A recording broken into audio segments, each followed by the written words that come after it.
我期待的不是雪，而是有你的冬天。我期待的不是月，而是和你的遇见。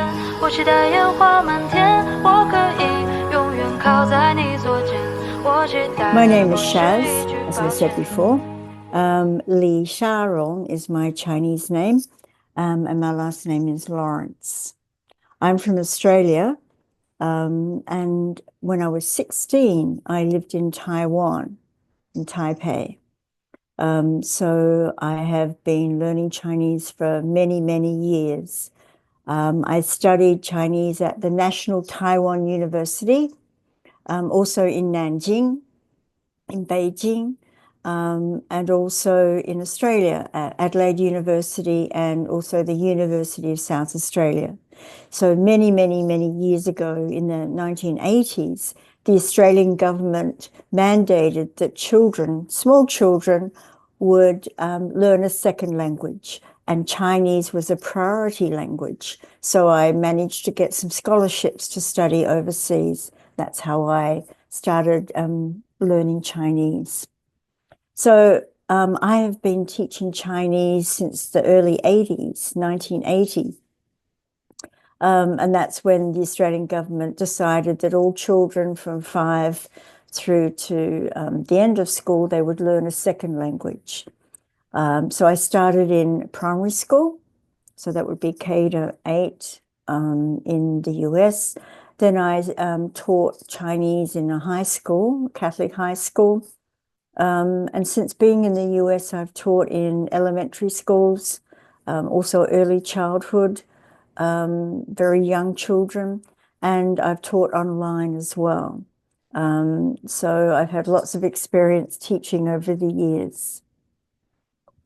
Also, not only do I teach Chinese, but I'm really interested in technology.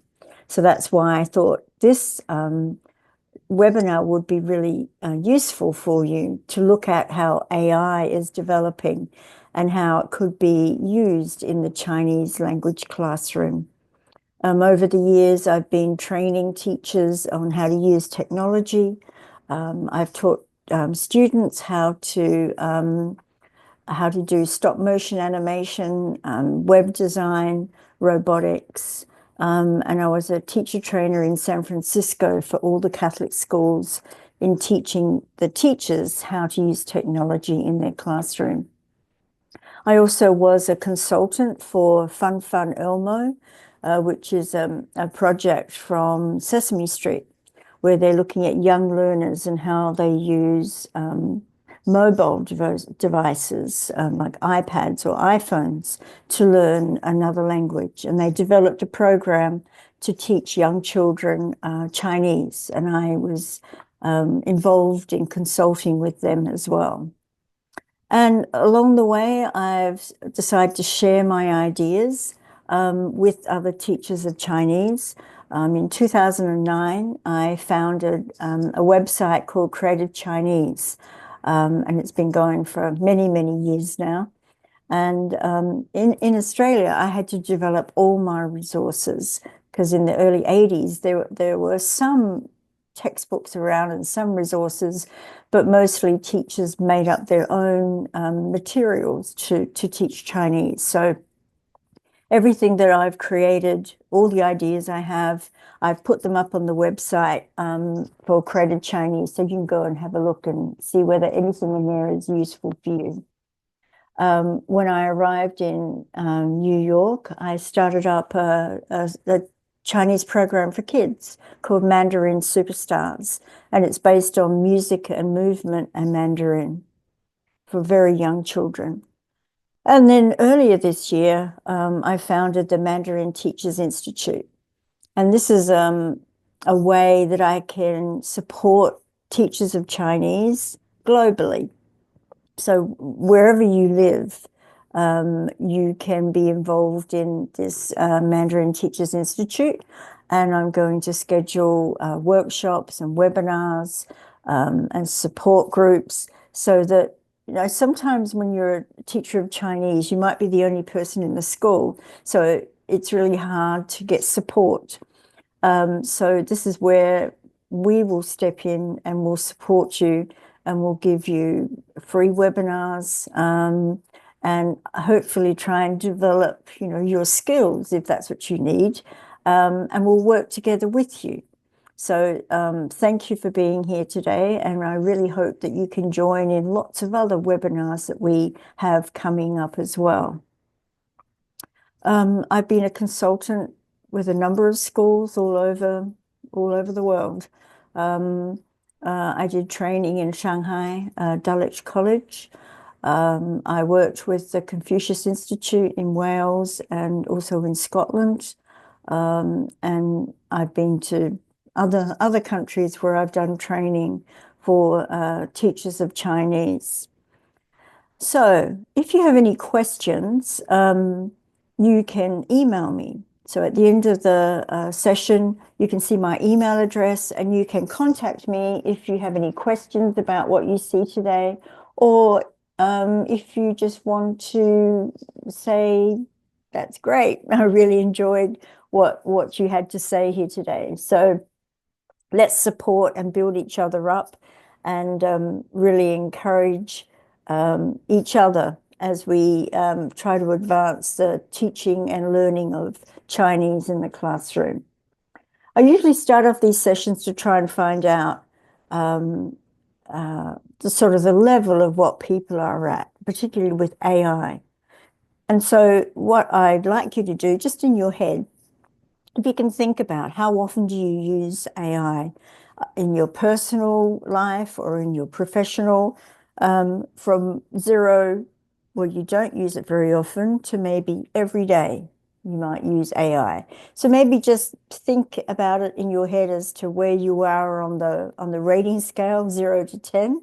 It really doesn't matter where you are. This is a very new field. We're all learning together. So whether you're at 0 or you're at 10, we can all learn something from each other. So I hope that you go in with that mindset that you're going to learn something new. And usually when people get confronted with new technology like AI, there's a number of responses, and some people just deny it and just say, well, I'm a teacher of Chinese, I don't need to know anything about AI. Or they panic. They go, what am I going to do? I need to learn what this is, because it's quite fearful for me to think of AI in the classroom. So what I encourage you to do, and maybe we can start during this session, is to have a positive mindset. So to look at both sides, to look at the positive things and maybe the things that are quite challenging, but hopefully go in knowing that we can learn from each other and learn what AI is. Because I think once you learn what AI is all about, you'll be really impressed at how it can help you as a teacher in the classroom.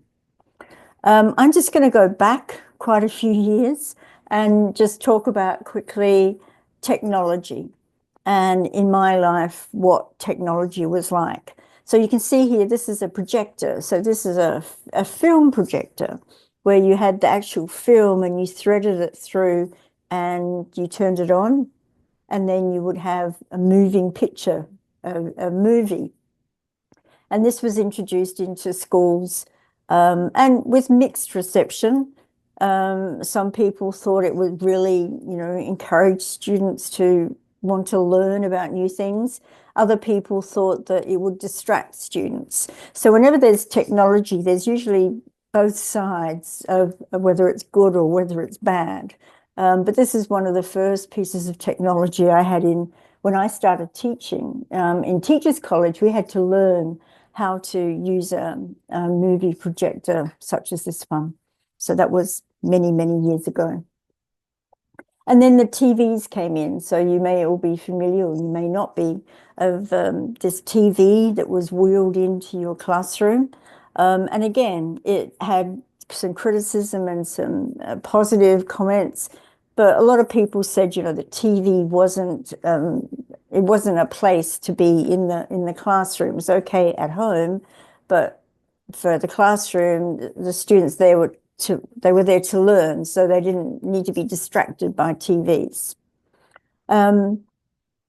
The next piece of technology that came along was very controversial as well, calculators. And there are actually teachers who protested about the use of calculators in the classroom because they said that, well, you know, we want our students to learn, not just to push a button and then get the answer. So there was a lot of opposition to having calculators in the classroom. They were banned for quite some time in some countries, especially in Australia.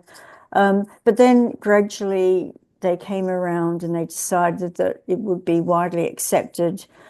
And then also smart boards, right? There were some people who adopted them quickly and thought they were brilliant, and some had criticism saying what there wasn't really innovative. It was just sort of like was a smart board, but didn't really engage students. It was just another piece of technology that really wasn't very useful, although people that have smart boards really love them. So I just wanted to go through the different responses to technology over the years. And as I said before, usually it starts off with fear, like, oh no, what are we going to do? We have new technology we have to learn now. And that happened also with one-to-one laptops or iPads as well. Teachers had to learn how to integrate that technology into their classroom. And then gradually it was accepted, right? Everyone, it's just normal now to have one-to-one laptops or iPads.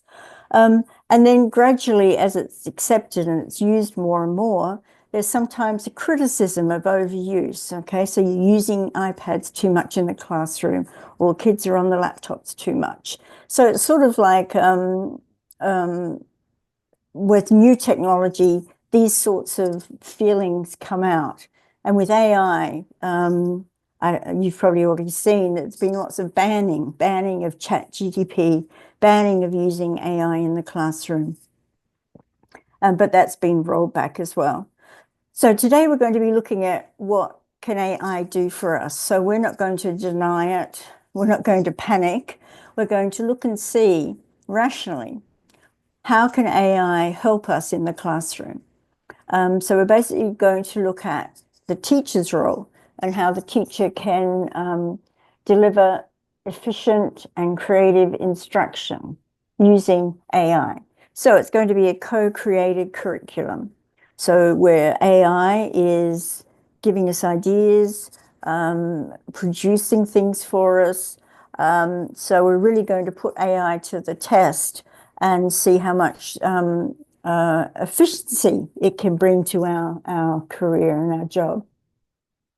The one thing that's going to happen in the world of AI is that teachers are going to need better pedagogy, right? So the days of just giving a test and saying, you know, answer these questions has really gone. So the pedagogy that you embrace will need to change, because give anything to AI, they're going to be able to complete it with pretty much 100% accuracy, although there are some errors that it does produce. But we're in the world now where there's so much information out there, right? And kids have access to that information. How are we going to assess students' learning when they have access to all the information? So that's why I said we need a different pedagogy than the one that we've been using. And that comes down to the Bloom's taxonomy that you would all be familiar with. Many teachers stay at the bottom of this triangle, right? So they focus on knowledge, on understanding. So it's mainly memorizing. And so it's a really good foundation, right, for when you're learning a language. But in order to have more critical thinking, right, and problem solving, you need to go up the triangle. So you need to get students to apply the knowledge that they have in some way. You need to get them to analyze the information, evaluate it, and then finally to create. So to use the knowledge that they have when they're learning Chinese to create something new, right?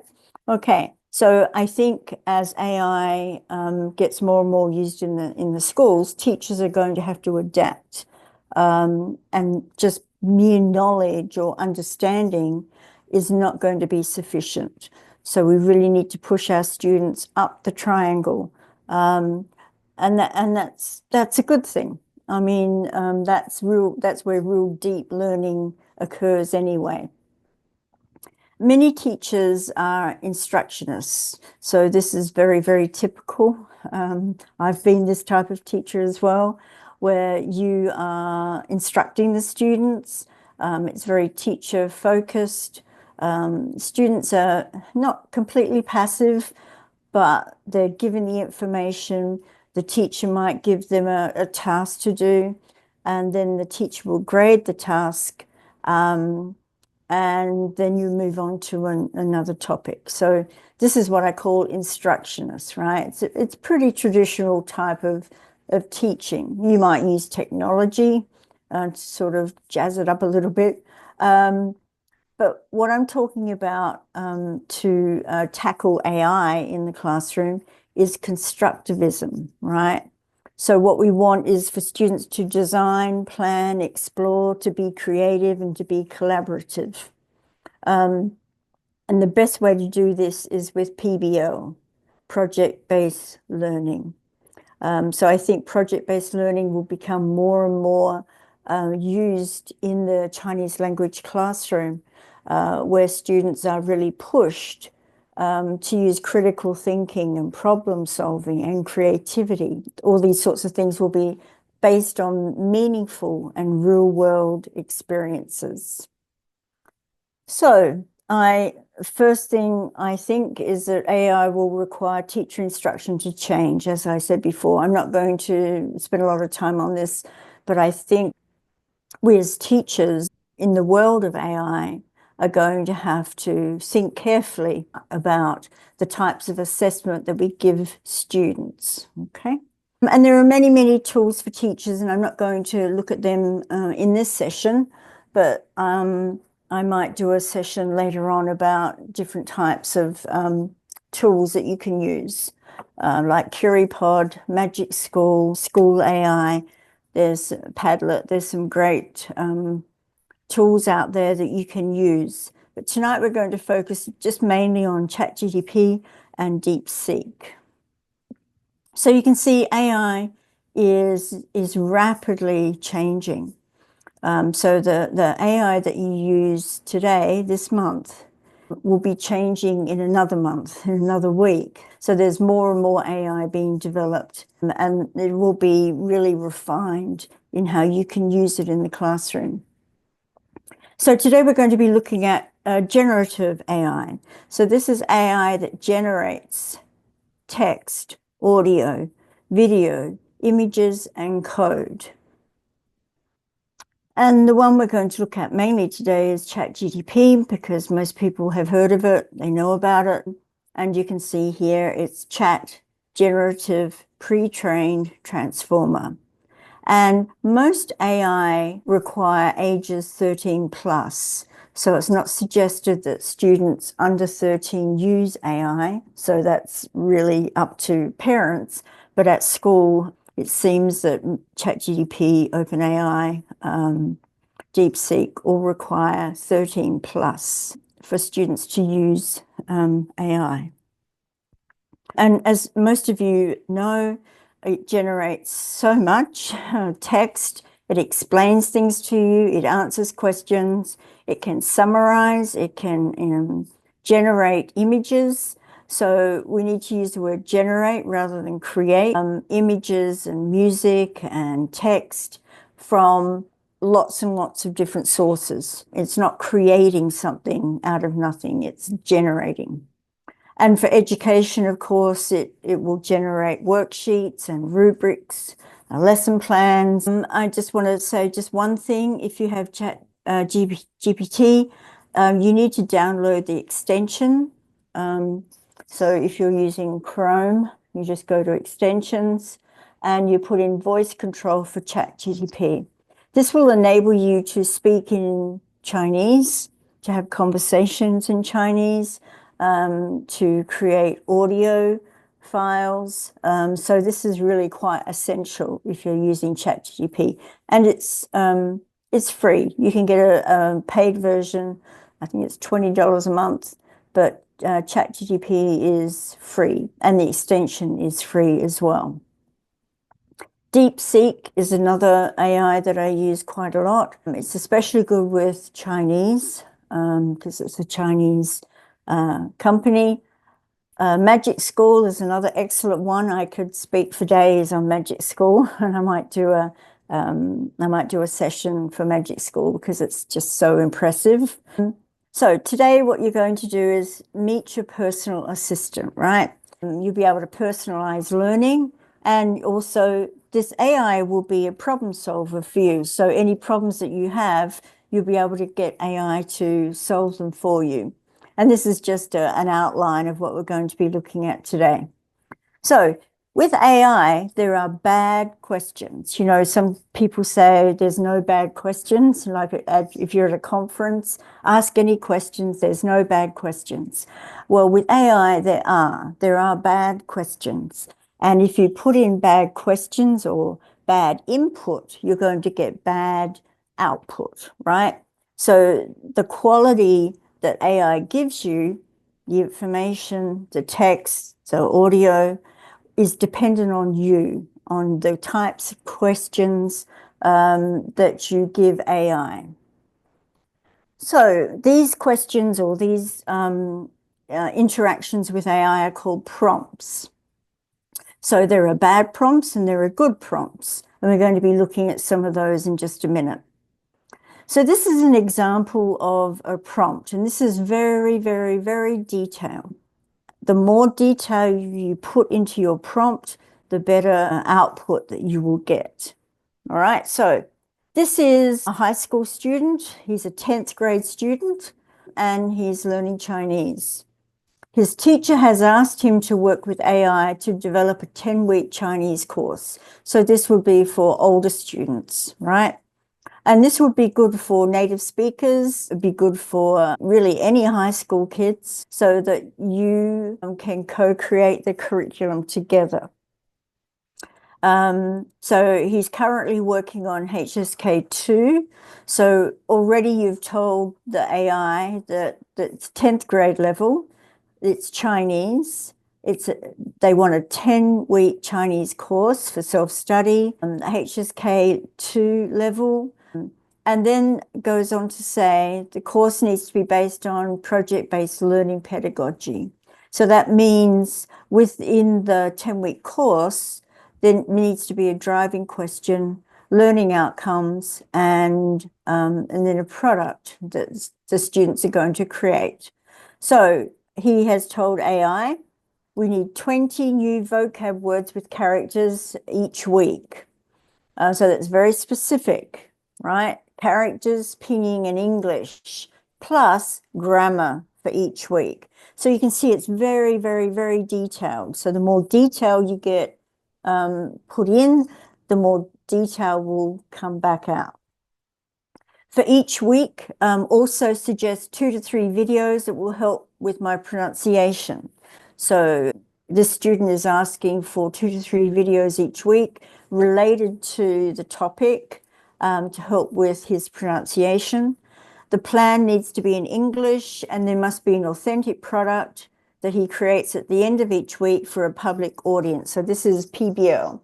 So there has to be a real world outcome. There needs to be a product that the student creates that is a real world product, and it needs to be shared with a public audience. So it won't just be, there may be worksheets involved, but there will be a product that will go outside of the classroom. It won't just be submitted to the teacher and then given a grade, right?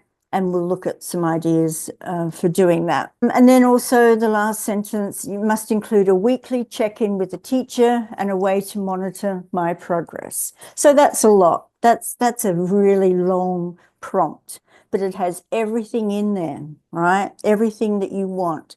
So if you just started off and said, I'm a 10th grade student learning Chinese, can you develop a 10-week Chinese course for me for self-study, right? You may get a lot that you don't want, or you may not get enough, right? So being very specific, and this is very specific prompt here. So let's see what AI gives me back. Awesome. So this is AI. Here's a detailed 10-week self-study Chinese course at HSK2 level, and it's built on PBL, project-based learning.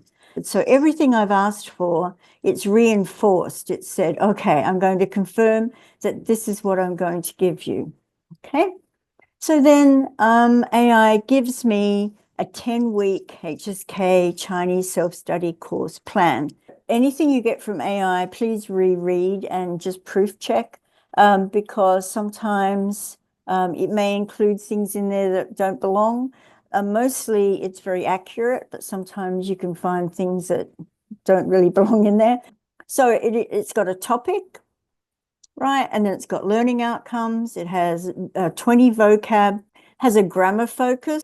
It's got videos. So the videos are linked. So you just click on the link and it will go to a video.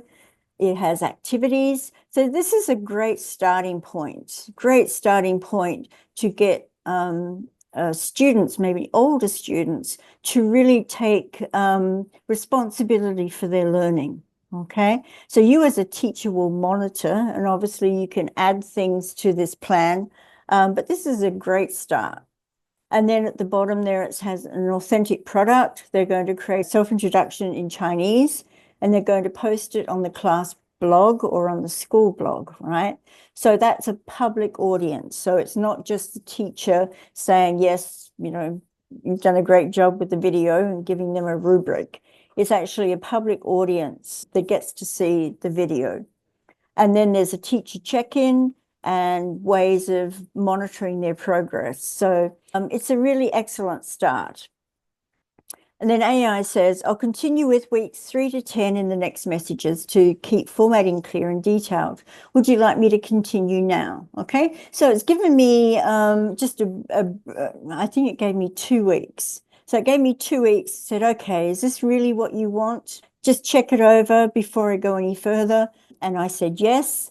And then AI said, great, here's a continuation of your HSK2 project-based learning course, starting with week 3. So that's really great. You could add other things in, but I think that was fine.